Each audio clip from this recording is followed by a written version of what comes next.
right, welcome back to another episode of Focus on EDU. I'm your host, Doug Konopelko from CDW, and I'm really excited to have our guest here today.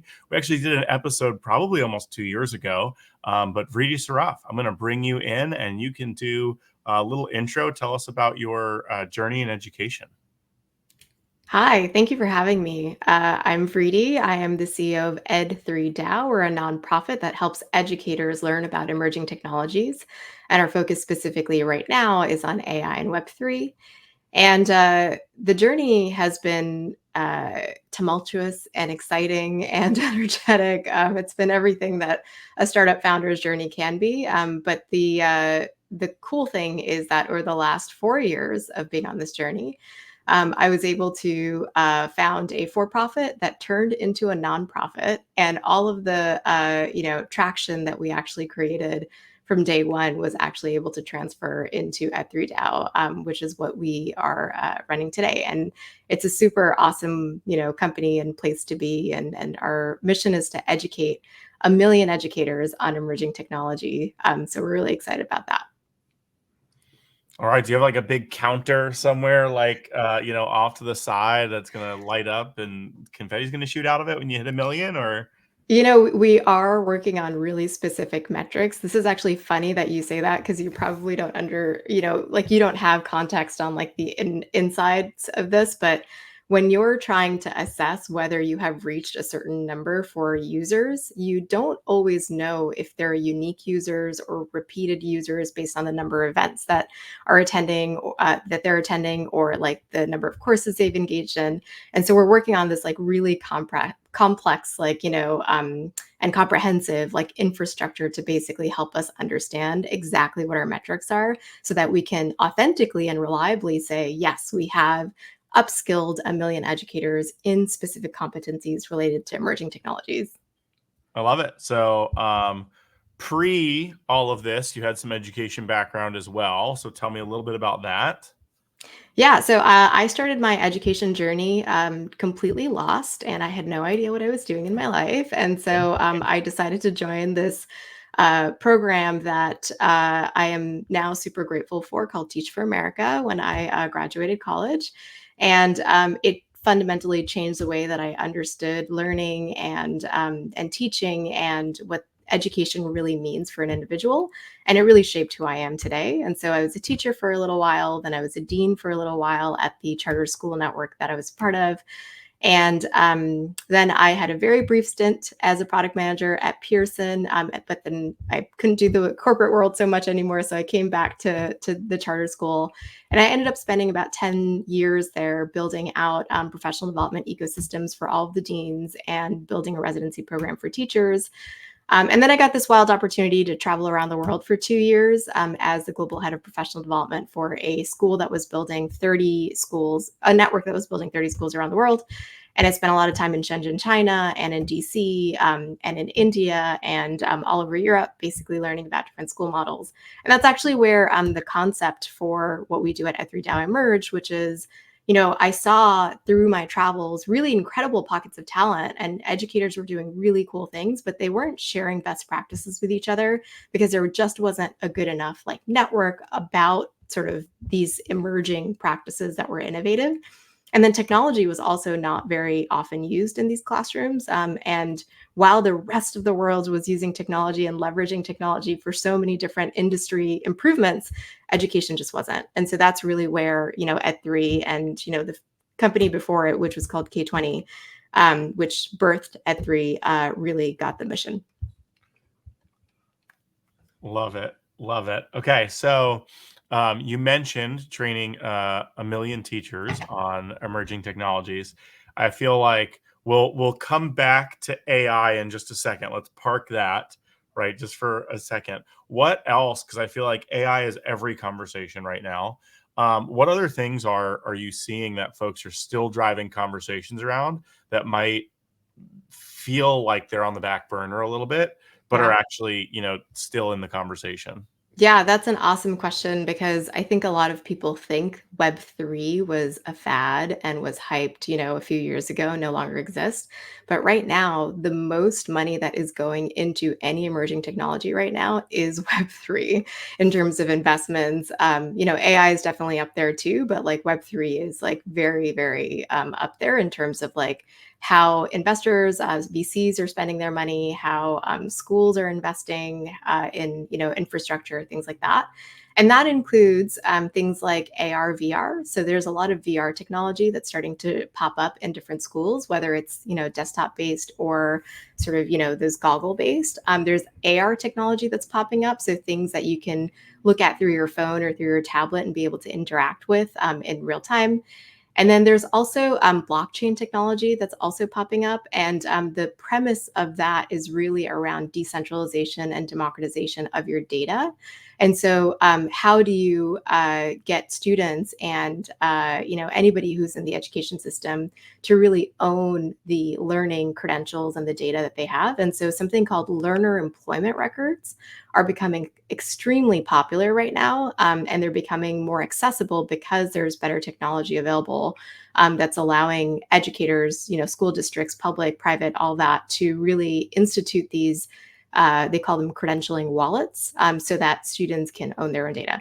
And the cool thing about that is that it's this sort of like awesome domino effect. So it's like you implement learner employment records and you start sort of like really you start valuing the idea that students should be owning their own assets and their own data, and all of a sudden students then can actually stack their credentials across many institutions, not just the institution they're a part of, but maybe an after school program or a course that they're taking at a local university or a community college or whatever it is. So all of a sudden it's like your learning becomes more democratized as well. So there's this like incredible movement happening right now where people are really looking at emerging technology to empower students and make learning super student central.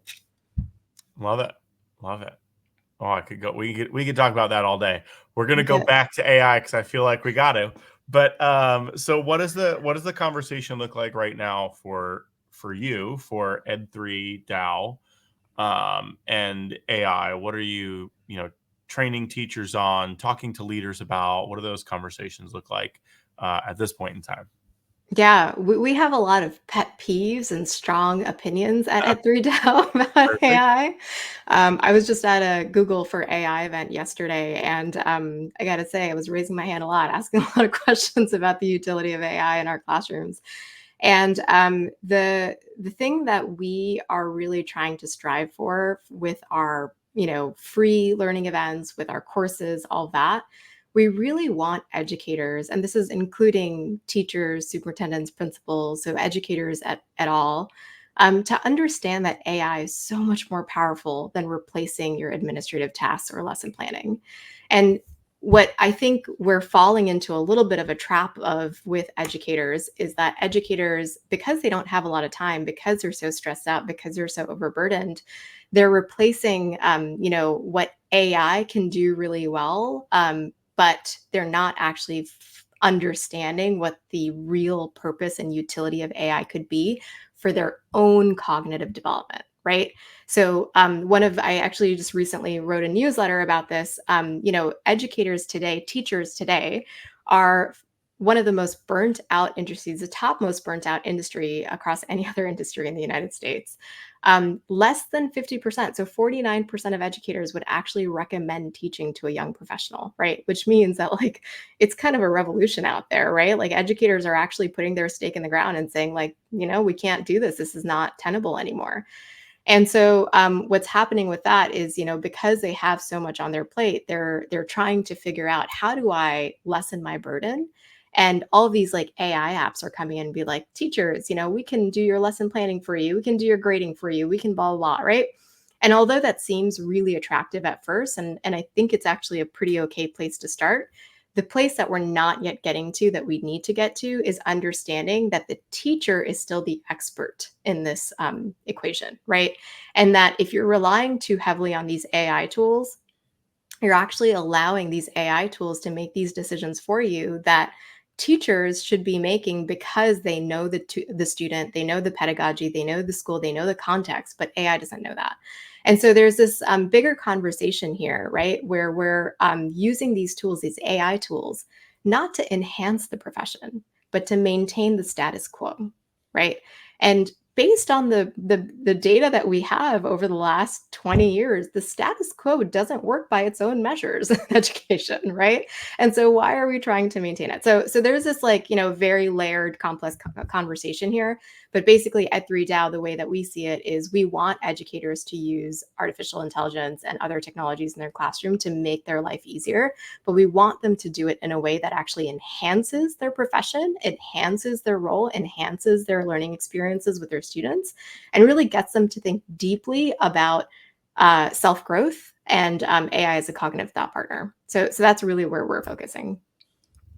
Yeah, I think, just from my own experience with these generative AI tools, especially, right? You hit that point where you go, okay, it could write this paragraph for me, but it's not going to sound like me. So now I need to take that extra step and say, I'm going to train it on, I'm going to feed 50 of my writing samples here and say, this is how I write. Everything that should be written like hereafter should sound something like this. And even including then, and this is my background, right? These are the things that are important to me. And you get to the point where you say, okay, I can just take this one thing off my plate and say, I don't want to write another LinkedIn post, but I do want them to still sound like they're me. And I want to actually, lean into how does this change my work? What does that free me up to do? Right? How does that help change, like, even this, right? What we're doing now, right? How does it help change that creative process in a way that I don't, have to think about steps 2, 3, and 4? But to your point, I think too, right now, all of that for the most part lives in a bubble, right? So I can go to that tool and say, this is what I need, and it will generate that. But I still also have to orchestrate everything. I think that in addition to, we need to focus on what are the real differences we can make, other than just writing fun poems with our name in it for someone's birthday, things like that. Sounds like Or something you've done recently, Doug. yeah, or create a weird picture of yourself in the Dino Park Tycoon universe. But I think like things like that um, are a lot of people's entry points. And then once you start to get, I was just working with somebody from Microsoft. We are talking about like a lot of folks are still in that 101 conversation, right? They're getting in there, they're figuring out even what the tools are, right? What they're called, and doing those the first layer. And I think it's going to be super powerful once we get to 201, 301, 401, and some graduate level AI work streams. Yeah, no, well said. And the thing is, though, that right now what I'm seeing is a lot of people are stopping at the 101, and they're pretty satisfied with the 101. And I think for us to say, well, let's do the 101 first, and then a few years later, let's do the 102, I think that's part of the problem. Like, I think we need to do the 101 and then the 102 immediately, because what you start doing is building bad habits, right? And you start building habits with these AI tools that are so easy to use and create such easy wins that you start relying on them and you start losing your self governance in certain ways, right? It's like GPS, right? Like I can't get anywhere without GPS. Like put me in a city and give me a map, I will be totally lost, right? But give me GPS and I'll like take you anywhere, right? And so it's like I've become so overly reliant on GPS that like it's because I've lost my ability to like self navigate. And I think with AI tools, because they're starting to get embedded into so many things that we're doing, that's going to start happening. And I think the risk is not understanding that AI cannot make decisions, right? It looks like it can offer some suggestions. It looks like it understands, but it actually doesn't make meaning. AI cannot make meaning the way that humans can. Humans use their emotional, their contextual, their, experiential, abilities and experiences to make decisions about things that they're experiencing that are very contextualized to them, whereas AI is doing this sort of like generic data search and algorithm and pattern matching to basically like help you, advise you on decisions. But it's really important that people understand, well, actually the decision is really up to me, and AI can like help inform that, but it should not be the one doing it. It should not be like making judgments. It should not be making evaluations. Another thing that you were saying about the way that we use, AI right now. So the replacing of these sort of like, kind of rote tasks is great. It's awesome that you can sort of like put in a bunch of your writing and have it produce something for you. I think what that will start to evoke are a lot of questions about what it means to consume content and produce content.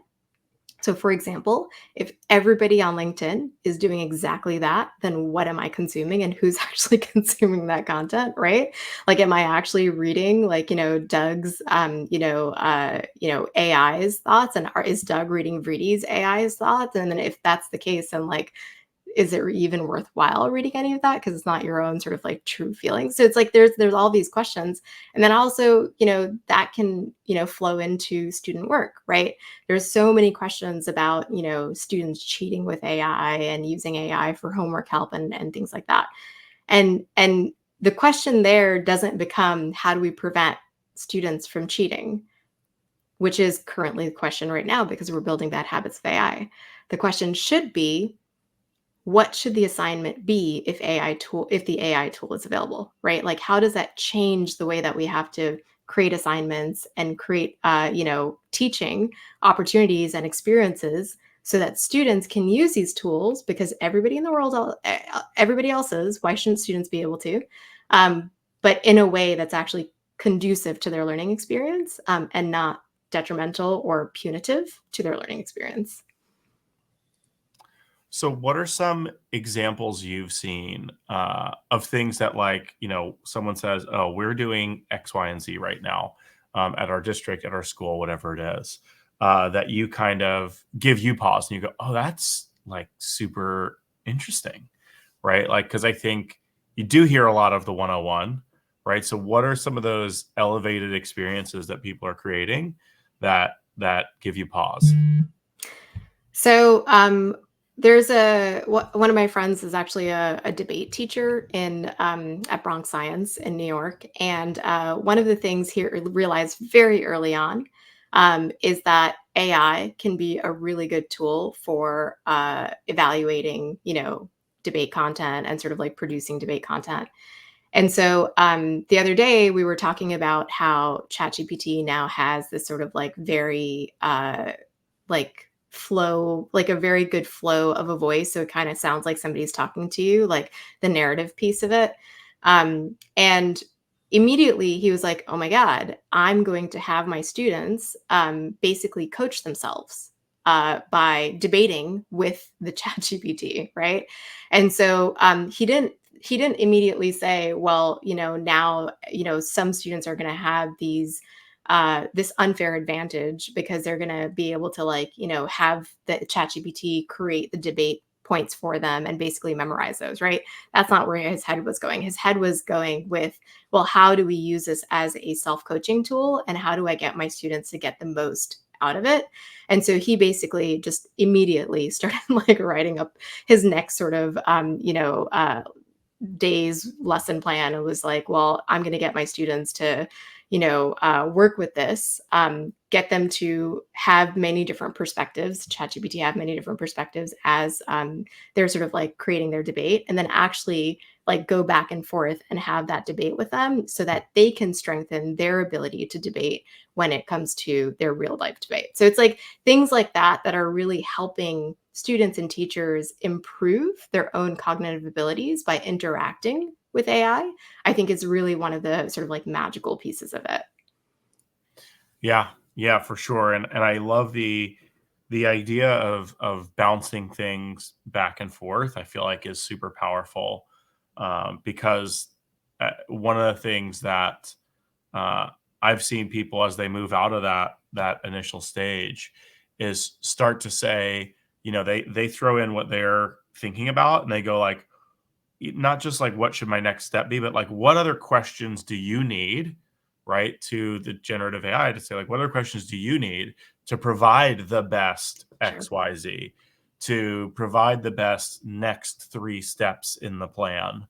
And I think that that's when it becomes more of a back and forth rather than a search engine model of I need this, great, now I have it. Becomes really powerful.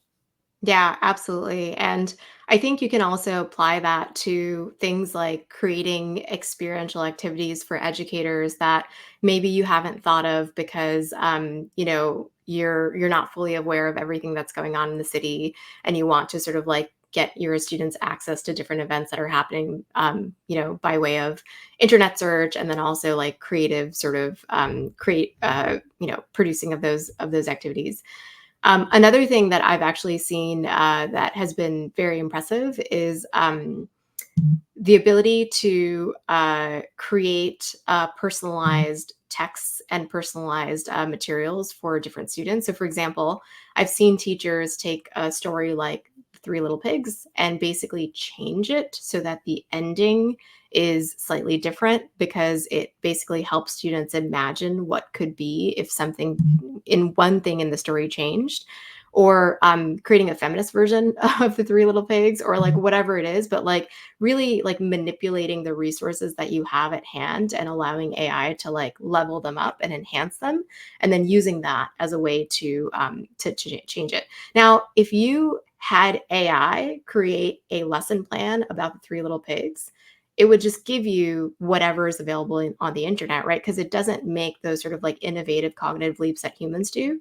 But because a human is saying, well, actually, I want to teach Three Little Pigs in the context of like India, what would that look like, right? That's where I think AI can get really creative, which is like taking the human input and the human needs and the human demands, and then sort of like riffing off of that, instead of saying, well, here, just create my entire unit plan for me. Right. Right. I wonder how many times we would have to say Three Little Pigs for it to like when I throw the transcript into a generative AI tool and say summarize this episode, that it makes it in. That'd be an interesting test as well. All right. So before we go, parting AI in education thoughts from you. Um, I'll say two things that we're working on furiously. Number one is everything that you do in technology needs to have a purpose.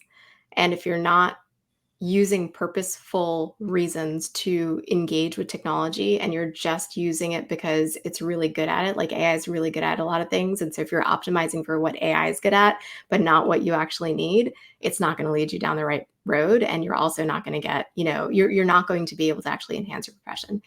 The other thing that we've been working really hard on, and we won't have time to talk about this today, but one of the things that I'm really trying to get people to like think about and really internalize is that in order for a student to be happy, agentic, and critical thinking, a teacher needs to be happy, agentic, and critical thinking. And we really need to align the way that we are helping students with the way that we're helping teachers. And right now, that misalignment is causing massive exodus of education professionals from education. It's causing fewer people to enter the profession. It's causing teachers to burn out. It's not a good place for us to be, and it's causing lower quality of education. And so the thing that we're working on is similar to the portrait of a graduate. We're working on something called the portrait of a teacher, so that we can really backwards map what are the competencies that we want our ideal teachers across public and private schools to have. And then how do we create professional development opportunities so that we can set them up for success, and environments in our school systems that really help them thrive and be happy, right? Like we often diminish the value of being satisfied and fulfilled in your job for teaching, because teaching is like it's a profession of the heart and you have to work so hard at it. But like teachers need to be just as happy and have it be just as sustainable for them than as we want students to feel in the classroom. And so that's a big concept that we're working on at Ed3DAO, and we'll talk more about it at ISTE in a couple of weeks, and a bunch of other conferences coming up this year. Sounds good. Well, thank you for coming on again, and sharing your stories, your ideas, and your work with us. Thanks for having me. Thanks for joining us today. Don't forget to like and subscribe so that you can be notified whenever we post new content. Looking forward to seeing you next time.